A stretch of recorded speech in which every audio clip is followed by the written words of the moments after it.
buenos días, ¿cómo están? ¿Cómo les va? Bueno, aquí estamos de nuevo, otra vez paseando en barqueta. 2 días de visita. Uy, está el sol de fondo. Bueno, ahí está, a ver, por ahí está un poco mejor. 2 días de visita a Cuenca, paseo por Cuenca. Así que estas son las conclusiones de la visita. Bueno, es una ciudad que hay que visitarla. ¿Está bien? Mi recomendación, gastar un día, porque yo creo que no necesitan más de un día para visitar Cuenca. Bueno, perdón, me corrijo, 2 días, porque hay una parte que yo no pude visitar, las Cuevas del Hierro se llama, que está acá cerca. También está la empresa o la fuente de Solans de Cabras, que tampoco la visité, así que me corrijo, 2 días. Un día para salir a la mañana, llegar a Cuenca. Hay que dejar el coche en el lugar muy alto, donde hay un mirador. Ahí abajo voy a dejar después las posiciones, donde ir, pero bueno, básicamente el lugar muy alto, donde están las OS o las OCES, H-O-Z, OS. Y desde ahí se ve Cuenca, se ve las casas colgantes, se ve el monasterio, el puente, el monasterio que fue convertido en un parador turístico, o parador rural, creo que es el término. Parador, por cierto, de 300 euros la noche. Impensable. Entonces decía dejar el coche bien arriba. Es un lugar gratuito. Luego hay que empezar a bajar. Hay todas unas callecitas de piedra.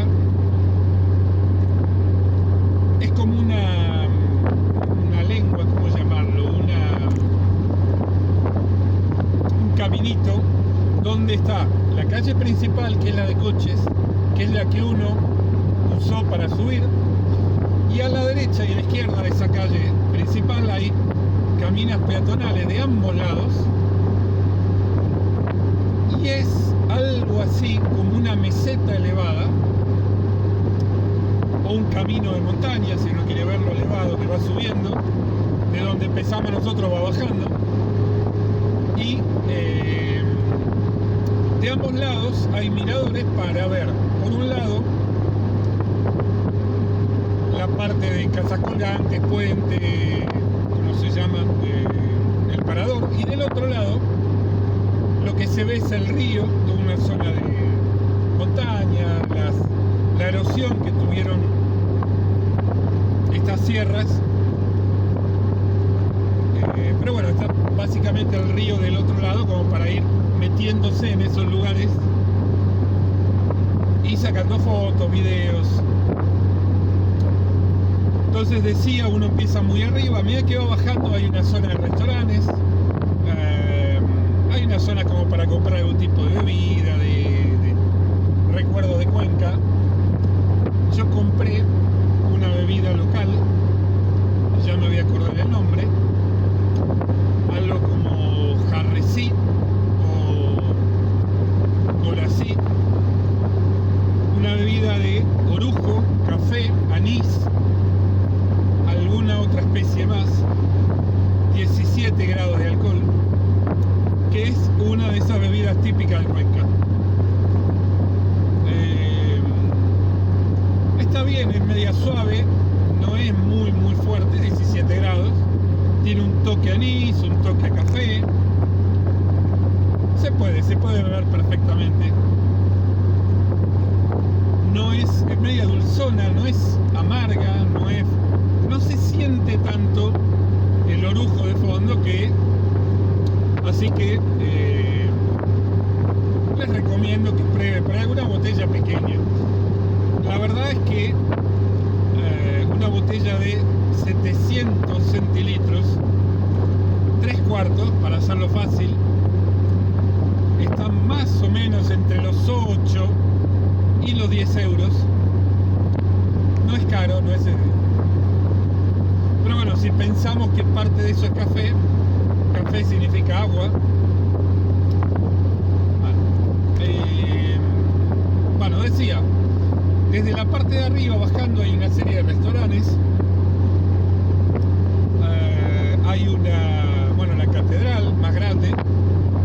Hay una muralla donde uno se puede subir a sacar fotos, videos y se ve la ciudad vieja. Hay, estos miradores para ver desde un poco más arriba todo. Uno sigue bajando esa calle, cruza una especie de fortaleza, por decir así, una muralla. Esto es una calle muy, muy angostita donde suben los coches casi de a uno. De hecho hay una zona con semáforo porque dos coches no pasan. Entonces hay periodo de subida, periodo de bajada, hay varios lugares para comer ahí.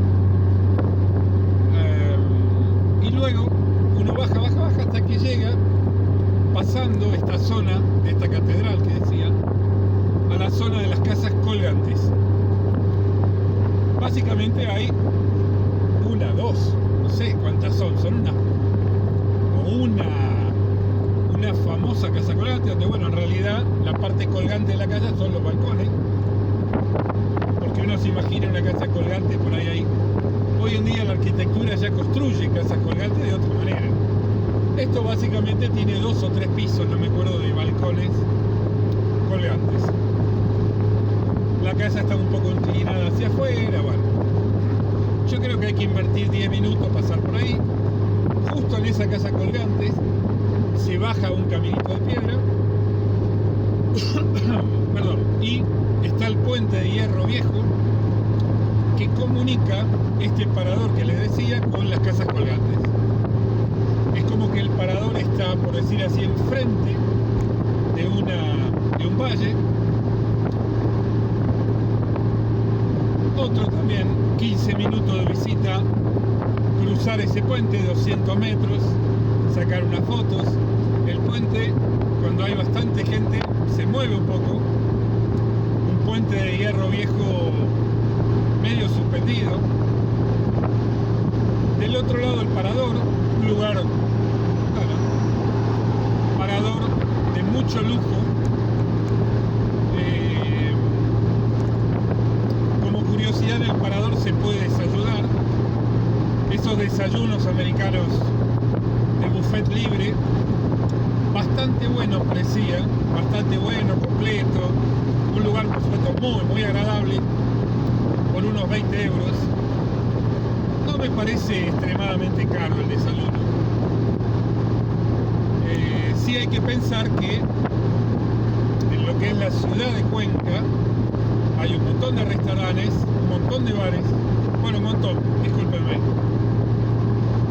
En la peatonal central cambiamos de zona. En la parte de la ciudad central hay una calle peatonal, 600 metros, y ahí evidentemente cada 50 metros hay un bar y cada 100 metros un restaurante. No hay demasiados restaurantes. Hay como que caminar un poco para empezar a encontrar más restaurantes. La verdad es que la ciudad como tal, no la parte histórica que estaba contando de las casas colgantes, todo eso, la ciudad es muy chiquita, una ciudad universitaria. Me llamó la atención, todo muy chiquito, ciudad chiquita. Diría que por la medida de la ciudad, quizá tiene que ver con el turismo también, pero que en realidad en el centro de la ciudad no sé si hay tanto turismo. Lo que había era mucha gente, para mí eran 15 personas en la calle, sentados en la calle pidiendo.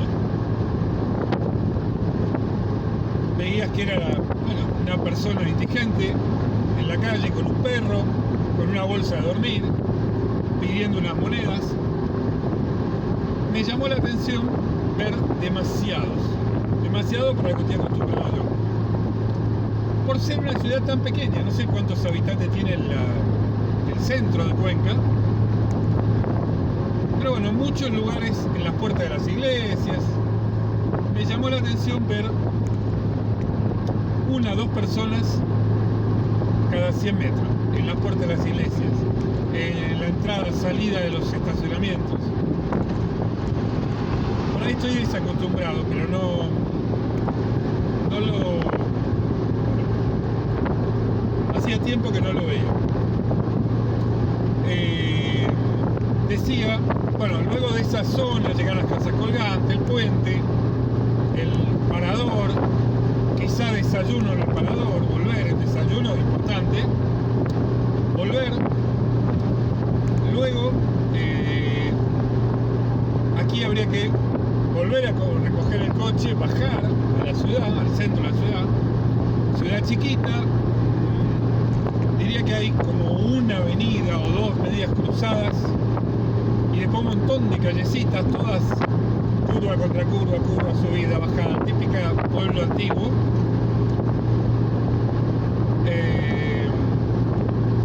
Hay posibilidad de dejar el coche en las líneas azules, pero bueno, está lleno de coches, lleno. Realmente tuve que dejar el coche en un estacionamiento, de los que son de pago, hay 5 por lo menos que yo vi, que son estacionamientos donde uno entra, los típicos estacionamientos de Madrid, ¿no? Uno entra en un lugar privado, lee la matrícula, bueno, esos estacionamientos son más o menos, un día de estacionamiento son más o menos 20 euros. Con lo cual, otra vez, después de toda esta excursión, podría dejar el coche en un estacionamiento y recorrer un poco el centro de la ciudad. El centro de la ciudad, 3-4 horas. Hay algunas plazas, algunos museos.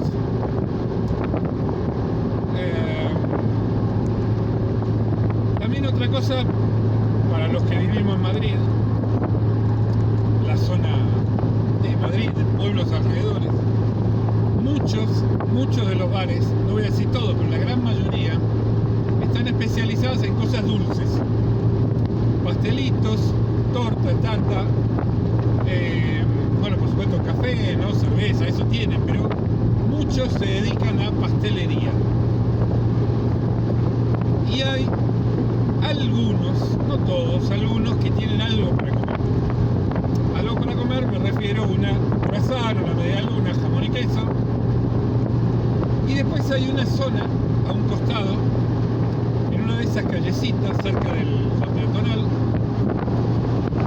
hay 200 metros, 200, 300 metros, donde hay 5 o 6 restaurantes, uno pegado al otro.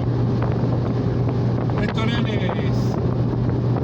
tampoco diría baratos, precio como el de Madrid.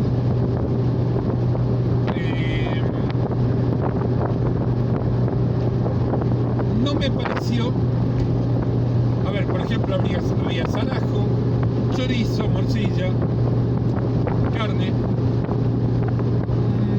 No hubo nada que me haya parecido maravilloso para comer. Es decir, tenés que probar. No. Diría por ahí, bueno, el zarajo estaba muy bueno, pero está tan bueno como un zarajo bien hecho en Madrid. No hay... Por ejemplo, me pasó de ir a Ávila, y es una zona de chuletones, y bueno, efectivamente un chuletón en Ávila es muy bueno, muy buen chuletón, muy rico,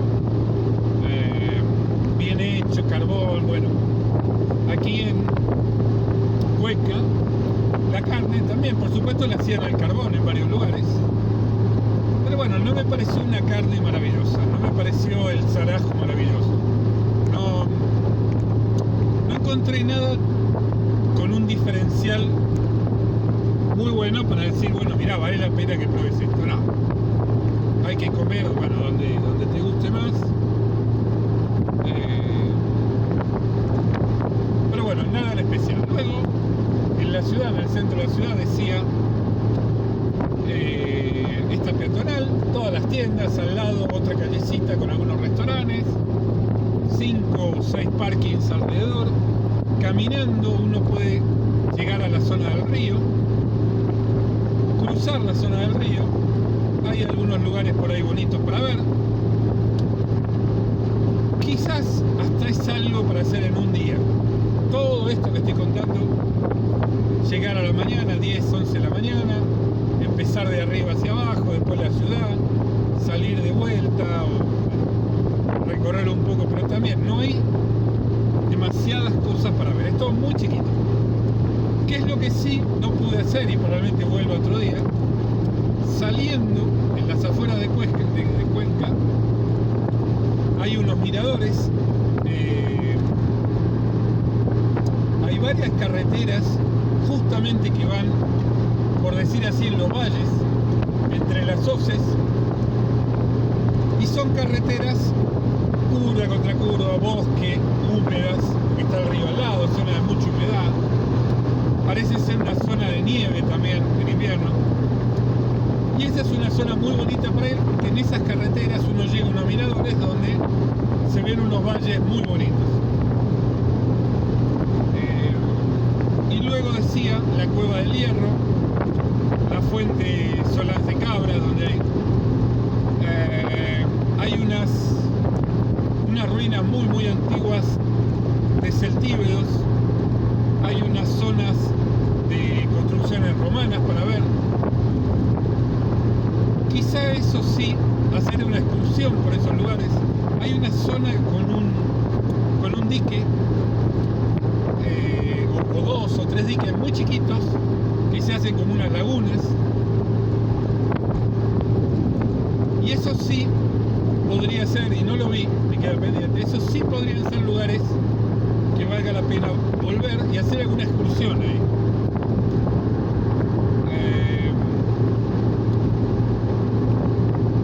De ahí la verdad es que no puedo opinar mucho. Bueno, volviendo al tema de la parte de arriba, bajando por esa zona de las casas colgantes, había varios guías con turistas.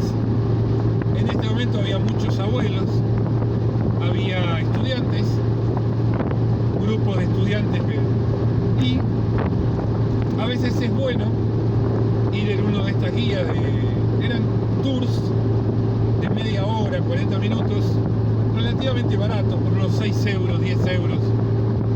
No era, me parecía, digamos, barato, porque en estos tours los guías sí son gente muy preparada sobre la historia. Entonces lo que comentan los guías terminan siendo cosas interesantes, curiosas,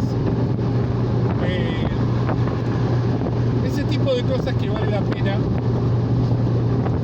la pena escuchar y aprender, y que normalmente es más difícil encontrar esa información en internet, o digamos que habría que leer un montón de páginas en internet para aprender un montón de cosas sobre un lugar. Y los guías, por ahí 30, 40, 50 minutos, nos dan mucha información condensada del lugar, que es importante, relevante. Una curiosidad, por ahí había una iglesia, si no me equivoco era San Pablo,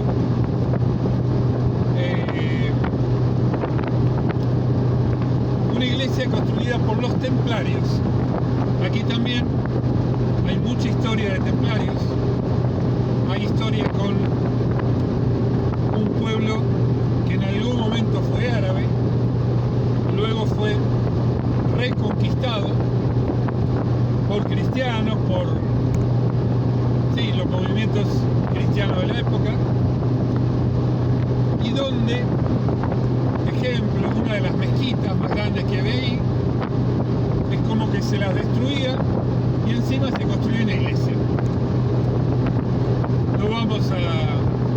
No voy a opinar porque, qué sé yo, es difícil opinar hoy sobre algo que pasó hace 1000 años atrás, por ahí, entonces, o 500, 800 años atrás. Entonces, visto hoy en día, es una pena que esos sitios al final eran templos musulmanes de rezo, por cierto, eran templos cuadrados. Los musulmanes construían templos cuadrados donde no había como un altar, no había un lugar especial en el templo, sino que eran lugares de rezo donde la gente iba, rezaba, mirando a la Meca, entiendo. Pero bueno, lo hecho ya está, que entonces, volviendo al tema de esta iglesia, San Pablo, si no me equivoco, una iglesia construida por los templarios, donde hay en varios lugares, si uno presta atención, ve las cruces templarias. Una iglesia construida, había como dos símbolos importantes que eran el símbolo cuadrado y el círculo. Dos símbolos muy importantes en esa época. Entonces, si uno presta atención al plano de la iglesia, es curioso porque la iglesia está construida como dentro de un círculo, forma una especie de círculo, pero como dentro hay cuadrados, en realidad hay una especie de octógono con algunas aristas y con una forma y una cúpula circular. Bueno, cosas curiosas que uno aprende. Esto inmediatamente me lleva a... hay bastante viento, me lleva a volver a pensar en la película de Assassin's Creed. Porque, a ver, el juego, la película, la parte del libre albedrío, bueno, la verdad que ahí es una película que les recomiendo que vean. Por supuesto, también muchos hemos empezado con el juego.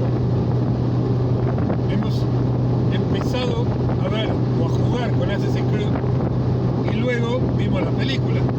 Bueno, la película está bien hecha.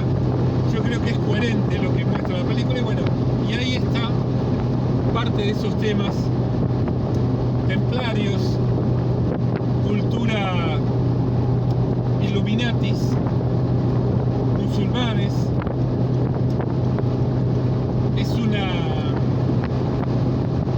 Yo creo que es una parte de la historia que hay que aprender. Es una parte de la historia, bueno, como tantas otras, ¿no? Que es bueno recordar y aprender que había una época donde las distintas civilizaciones, religiones, convivían, entre comillas, si podemos decir eso. Alcalá es otro pueblo donde se veía judíos, musulmanes, cristianos conviviendo en una ciudad vieja, bueno, hoy vieja, ¿no? En esa época eran los pueblos o las pequeñas ciudades que había, ¿no? Basado, por supuesto, en el comercio.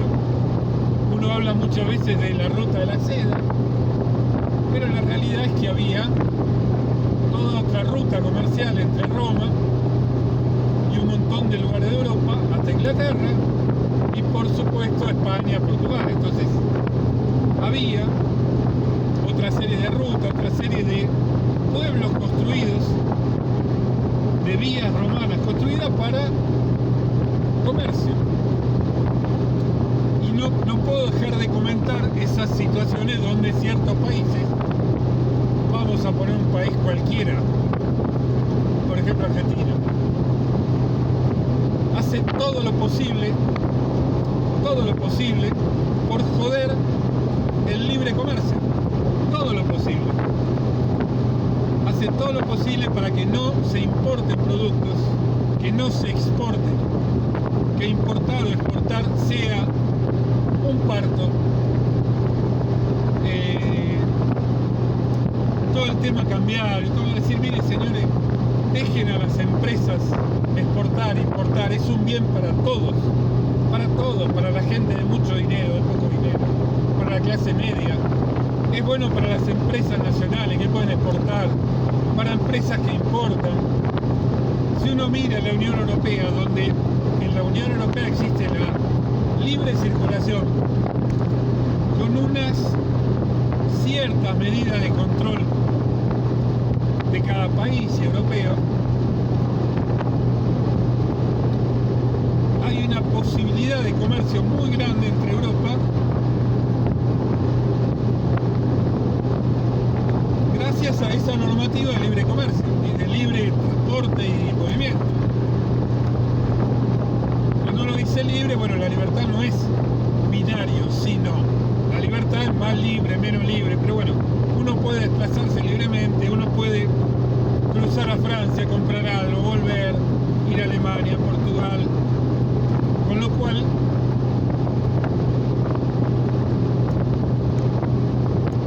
sí hay unas ciertas restricciones que ponen los gobiernos a las empresas en el etiquetado, en la manera de exportar, los paquetes, las medidas, las autorizaciones para moverse. Y la conclusión es, cuanto menos normativa haya, cuantas menos restricciones, cuanto menos papelería, menos impuestos, menos tasas, siempre mejor, porque eso fomenta el comercio. Eso de que el gobierno meta la mano en un montón de cosas, hay que pedirle permiso, pedir un papelito para poder meter esto en una caja, para poder transportarlo, para que pase. Sí, mirá, cuanto menos controles haya y más libertad haya, acaba siendo mejor. ¿Por qué? Bueno, porque muchas empresas pequeñas que fabrican algo pequeño, son empresas pymes, chicas, quizás no pueden hacer toda esa burocracia, o les cuesta más hacer esa burocracia, o los impuestos, las tasas y todo lo que tienen que hacer es un problema para ellos, les aumenta el costo, no son tan competitivos. ¿Por qué hoy en día hay tantas empresas mudándose a Portugal o Irlanda, o se mudaron a Irlanda y ahora en estos últimos 2-3 años se están mudando a Portugal? Bueno, porque hay más facilidades para instalar una empresa, menos impuestos, más comodidades para hacer negocios, para transferir dinero, bueno, en fin. Si España entendiese, si esos inútiles, hijos de puta inútiles de gobierno, entendiesen lo que pasa en Portugal y no fuesen tan inútiles o tan hijos de puta, quizá España haría mejor las cosas. Pero bueno, son unos egoístas, son unos parásitos, unos demagogos, son unos inútiles porque no pueden trabajar en nada más que no sea parasitar en el Estado, porque no son buenos en nada, en hablar, en mentir, en prometer. Hablo del gobierno de España ahora. Entonces, si de verdad en el gobierno hubiese gente un poco útil y un poco coherente y un poco buena gente,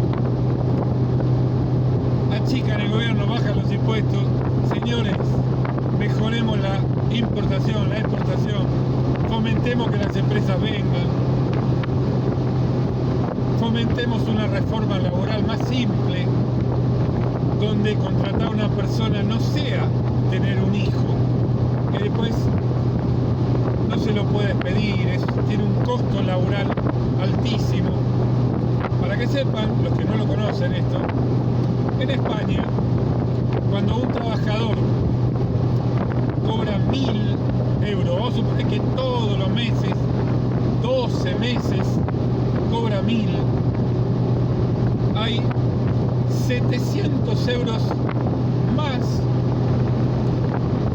algo así como 300 del trabajador y 400 de la empresa que le dio trabajo, que ese trabajador, el trabajo de ese trabajador va al gobierno.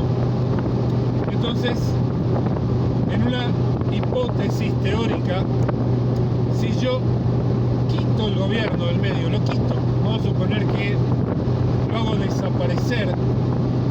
No se puede, pero imaginémoslo.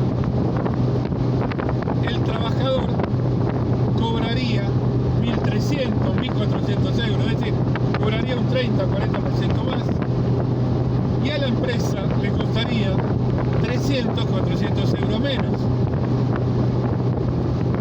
¿Qué pasa con esos 300, 400 euros? Bueno, quizás se lo podría dar al trabajador, porque al final a la empresa, ese trabajador en sus números, en su ecuación económica mensual, ese trabajador hoy le cuesta 1.700. Entonces, en una hipótesis sin gobierno, la empresa podría decir, mira, yo te pago los 1.700 a vos, tomá, o te pago 1.500, tomá 1.500. Y la persona, en vez de cobrar los 1.000 que cobra hoy, cobraría 1.500, 1.600, 1.700, bueno, algo bastante más. Es más, la empresa podría decir, mira, te pago 1.500, con esos 200 de una persona, más 200 de otra, más 200 de otra, Por ahí una empresa que tiene 5 o 6 trabajadores, podría contratar otro más. ¿Está bien? Esa idea estúpida, esa idea absurda de que no, la empresa se quedaría, la empresa como si fuese la empresa un extraterrestre que vino de Marte, ¿no? La empresa se quedaría con ese dinero.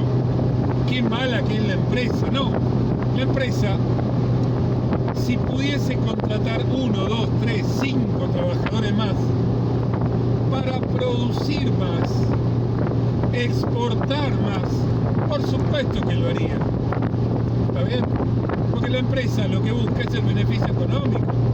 Sí, quizás podría quedarse con ese dinero. Imaginemos este ejemplo, donde la empresa todos los meses le sobran o tiene 1.000 euros menos de gasto. Bueno, se podría quedar con 1.000 euros por mes, y esos 1.000 euros representarían 12.000 euros al año de ahorro. Ahora, si esa empresa contrata a una persona que le cuesta 1.000, pero el trabajo de esa persona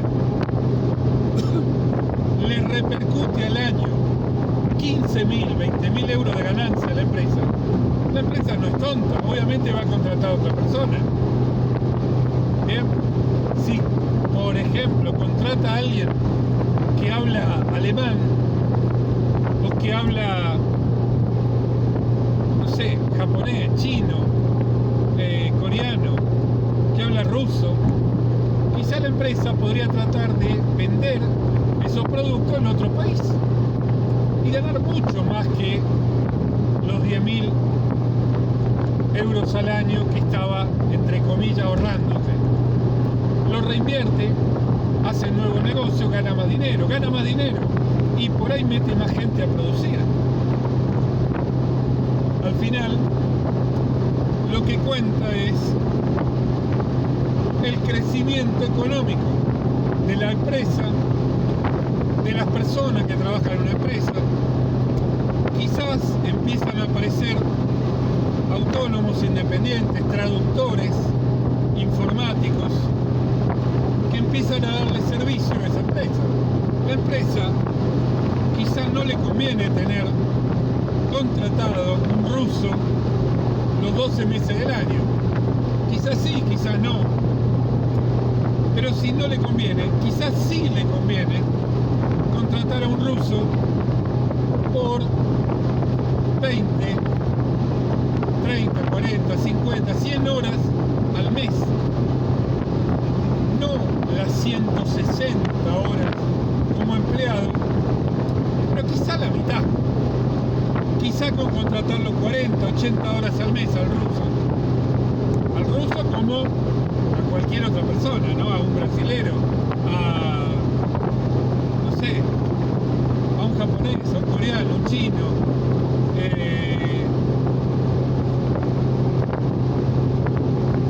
alguien que vive en Rumanía, o algún traductor de rumano español. Quizá no por 1000, pero por 500, le da un servicio a la empresa que le permite ganar 1000. Y si a la empresa le sirve, bienvenido. Y al traductor también.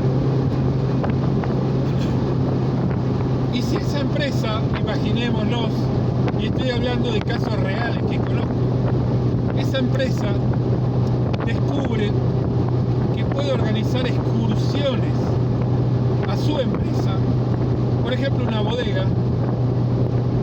Imaginemos que esta empresa fabrica, no sé, cenicero de cerámica, botellas artesanales, copas, no sé, hay tantas cosas para fabricar.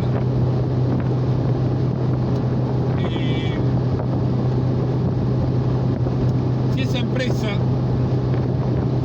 fabrica lo que fabrique y organiza excursiones, quizá le da trabajo a otra empresa pequeña para que le organice las excursiones a su fábrica. A mí me pasó de ir a islas de Venecia, donde se organizaban excursiones a las islas para ver artesanos soplando vidrio y haciendo artesanía de vidrio. El negocio de esa empresa es fabricar producto de vidrio soplado. Punto. Siguiente negocio, bueno, exportemos. Esa empresa exporta. Tercer negocio conectado, traductores para ir a mercados nuevos. Cuarto negocio, organizar visitas a esa empresa. A la empresa que fuese, dije, sopladores de vidrio, fábrica de cerámica. Estuvimos hace poco en una bodega española en Madrid. Cuarto negocio derivado, organizar excursiones. Quinto negocio derivado, al lado de esa empresa, al lado de esa excursión, de esa fábrica, empieza a haber movimiento de gente, otra vez comercio, turismo, movimiento de gente. Alguien, no necesariamente la empresa que fabrica cenicero de cerámica, alguien monta un bar. Quinto negocio relacionado, un bar para que la gente antes de esa excursión o después o cuando va a esa bodega o a ese lugar a comprar productos, físicamente a comprar, pasa por un bar, toma algo, coma algo. Nuevo negocio, nuevo emprendimiento económico, comida, bebida en un bar.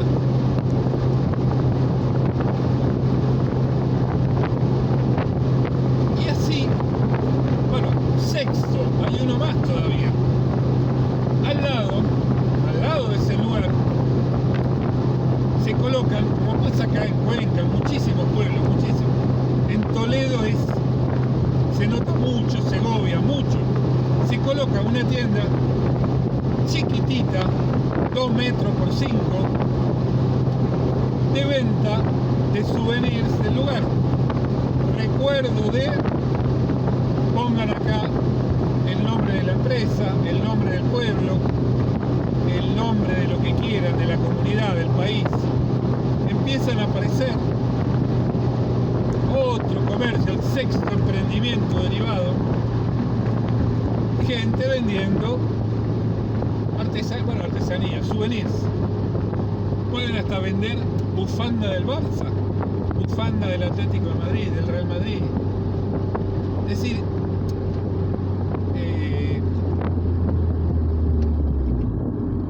aparecen una rotonda, qué curioso esto.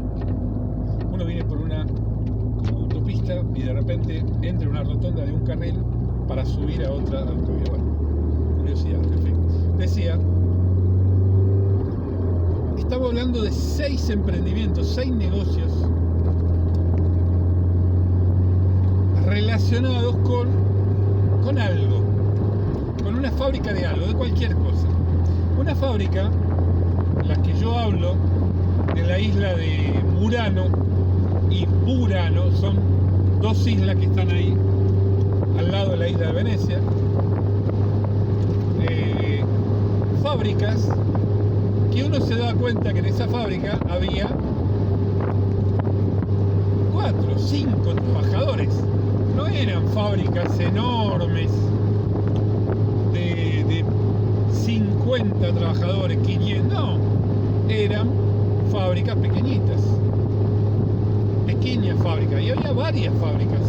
Me acuerdo en la isla de Murano, es que había 6 o 7 pequeños talleres o fábricas de cristal soplado. Y además algo que mucha gente no lo entiende, no lo ve, hay gente, yo creo que la humanidad va a camino a la destrucción por la propia humanidad. Les recomiendo que vean la película Watchmen, Los Vigilantes. Esa película tiene varias capas, pero hay una capa brutal sobre la humanidad, a dónde va la humanidad y cómo una entidad superior entiende que lo que hay que hacer es destruir la humanidad. Hay que matar 300 millones de humanos para que la humanidad evolucione, porque el rumbo de la humanidad está perdido. Bueno, en fin, vuelvo al tema. El tema era cómo puede ser que haya tanta gente, para mí, con un bajo IQ, con resentimiento, con envidia, con, no sé si decir problemas o conductas negativas personales, que no quiere la competencia. No quiere. No. Yo quiero montar acá una fábrica de cenicero de cerámica y hablo con el alcalde del pueblo, cometa de por medio, ¿no? Chanchullito, para que no haya más. Yo quiero una sola, la mía, quiero un acuerdo con el gobierno, quiero un monopolio, acá no quiero a nadie, no me joda mi negocio. Yo quiero vender poco, caro, medio que estafo a los turistas, y ese quiero que sea mi negocio. Y lo que no entiende esa gente, ese es un tipo de negocio bastante, para mí, ¿no? Bastante poco ético, inmoral, bastante desagradable hacer negocios así, ¿no? Por supuesto, estamos hablando de cometa, de chanchullo con el ayuntamiento local, bueno, es decir, estamos hablando de una serie de cosas desagradables, donde yo por lo menos me gustaría que no haya. En otro video hablamos de por qué esas cosas, esos chanchullos con el gobierno, no son buenos para nadie, excepto para esa empresa y excepto para los políticos del partido que están en ese momento gobernando. Para todos los demás del pueblo, para todos los del pueblo, para todos los que son de fuera de ese pueblo, ese chanchullito y esa exclusividad y ese monopolio no es bueno, no es bueno. Pero bueno, lógico, el tipo que pone una fábrica de cerámica quiere ser el único, es decir, mirá, acá el único que va a vender esto soy yo, al precio que yo quiero, punto. Bien, vuelvo al tema de que si hay 2, 3, 5, 10 fábricas de productos artesanales, es más, si hubiese, y esto uno lo nota en las ciudades, y el mejor ejemplo son los mercadillos de barrio. Es un ejemplo donde hay 2 o 3 pescaderías, hay 2 o 3 carnicerías, hay 2 o 3 vendedores de ropa, hay 1, 2 o 3 casas que venden teléfonos, que venden tarjetas, hay 2 o 3 bares en un mercadillo de una zona, de un lugar chiquito, pero no hay uno solo, hay varios en el mismo mercadillo. Quizás hay 1 o 2 restaurantes chiquitos, no más restaurantes, y eso Lo mismo que pasa en un mercadillo puede pasar perfectamente en estos emprendimientos que yo comento. Imaginémonos el caso donde 5 o 6 artesanos se instalan en una zona de un pueblito. 5 o 6. Y quizás hay dos o tres, imaginémonos que venden cosas de vidrio, de cerámica, que venden licores, no 1, 2, 3, 4. Lo que produce es que turistas vayan a ese sitio y prueben comida distinta, compren productos distintos.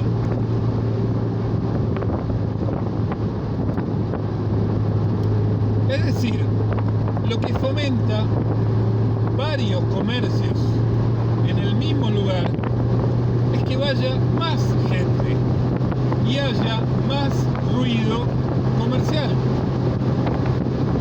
Y además la persona que va al bar y come algo, compra un producto de cerámica porque tiene el cartel de bienvenido a no sé qué o recuerdo de el nombre del pueblo, pero además compra algo de vidrio y además quizá va a comprar vino y hace la excursión y se genera un polo de efervescencia comercial. Todo esto, si se genera gracias a la voluntad de varias empresas, pequeños comercios que quieren hacer esto, si esto se produce por algo voluntario, donde de a poco se van juntando distintos comercios, y repito, pueden ser comercios repetidos, como si se montan 3 bodegas juntas, cada bodega genera un producto que lo diferencia de las otras bodegas, que lo hace distinto. Una se especializa en vinos dulces, otra se especializa en regalos para empresas. Es decir, hay un mundo comercial enorme que se puede generar, y todo esto, si se genera voluntariamente por las empresas, acaba funcionando, pero acaba funcionando para las empresas, para la gente, y además produce un movimiento de gente, de conocimiento y de visita y de publicidad a ese pueblo. Otro ejemplo de que eso es así, tal como lo digo, son las famosas ferias o los mercadillos que se montan en los pueblos. Donde yo vivo, todos los jueves a la mañana se monta un mercadillo donde hay 2 o 3 vendedores de ropa, 2 vendedores de fruta, verdura, 2 o 3 vendedores de aceituna, de productos, hay 3, 4 bares, y se genera un polo comercial, movimiento de gente. Ahora bien, todo esto, entre comillas, es de mutuo acuerdo, voluntario, porque hay empresas que lo quieren hacer. Hay varios casos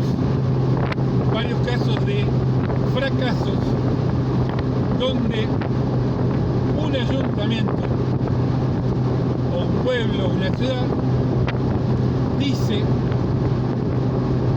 yo, ayuntamiento, construyo esto y yo quiero que las empresas vengan a este lugar porque yo lo digo.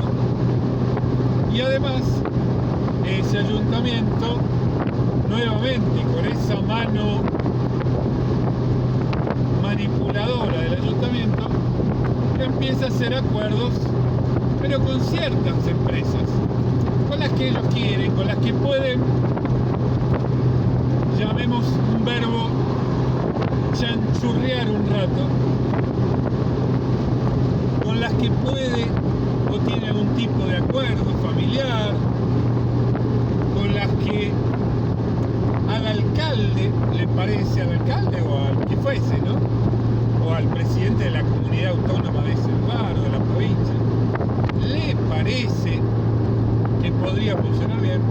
Hay varios ejemplos de ese tipo que no funcionaron, donde el ayuntamiento construyó un lugar, gastó un montón de dinero de los contribuyentes y por diferentes razones, probablemente bueno, depende si es porque era en un lugar que a los comerciantes no les interesaba, a la gente no le gustaba, porque había productos que no le interesaban a nadie.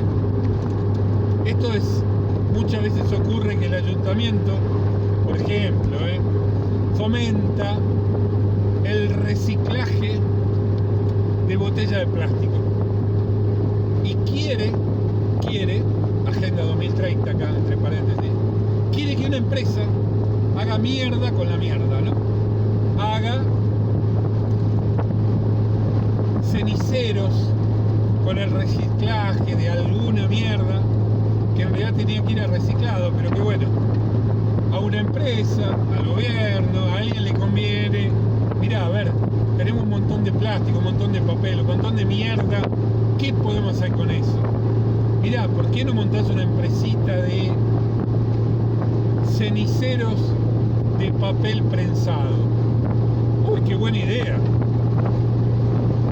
Acuerdo, chancho acuerdo,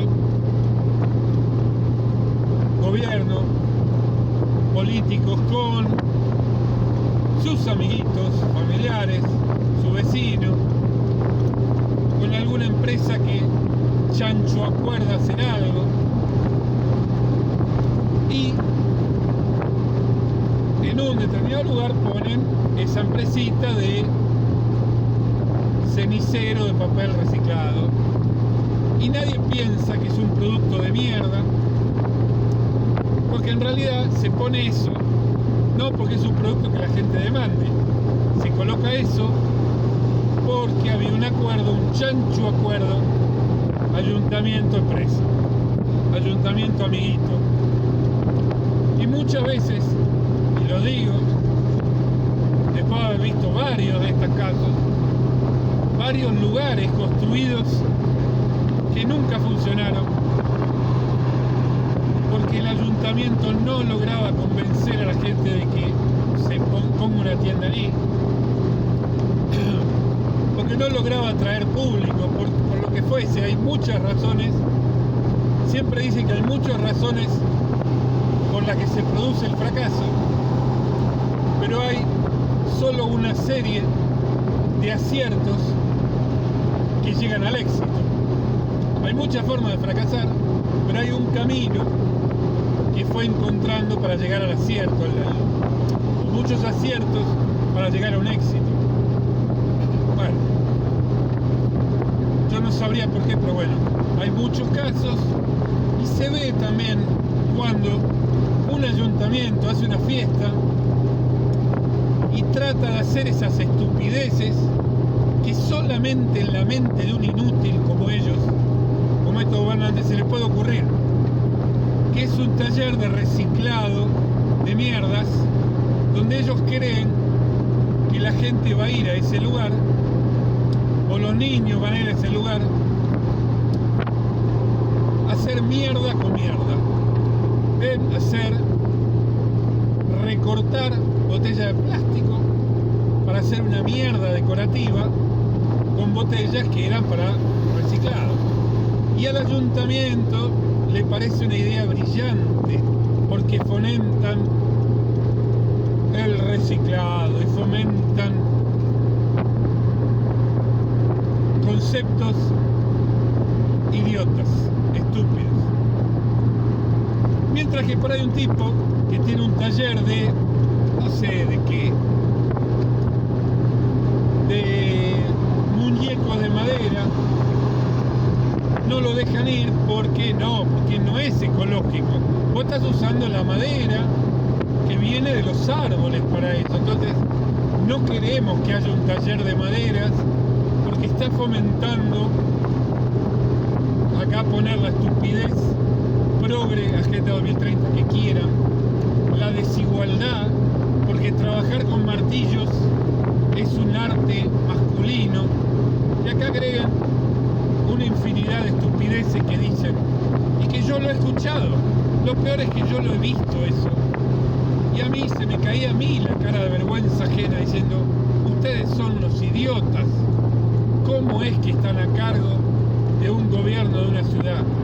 Ustedes tienen que ir al paro, tienen que ir al desempleo, empezar a trabajar de vuelta como cajero de supermercado, porque no pueden hacer otra cosa, y empezar a entender cómo son las cosas.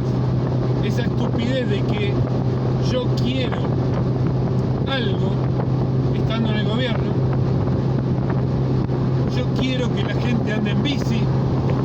Está bien, vos lo podés querer, pero tenés que entender que quizás es inviable, la inviabilidad técnica, económica. Entonces, prohibir algo para tratar de fomentar lo que los idiotas de un gobierno quieren, y ellos mismos, gobiernos, prohíben algo, normalmente no funciona. No funciona. A la larga o a la corta no funciona, porque lo mismo que tratar de imponer ciertas empresas en un lugar, tratar de imponer un lugar donde poner algo, tratar de imponer un producto, muchas veces eso no funciona. Bueno, volviendo al tema Cuenca, inviertan un día, dos. Es una de esas tantas ciudades para visitar. Dijimos Toledo, Alcalá, Segovia, Ávila, Cuenca,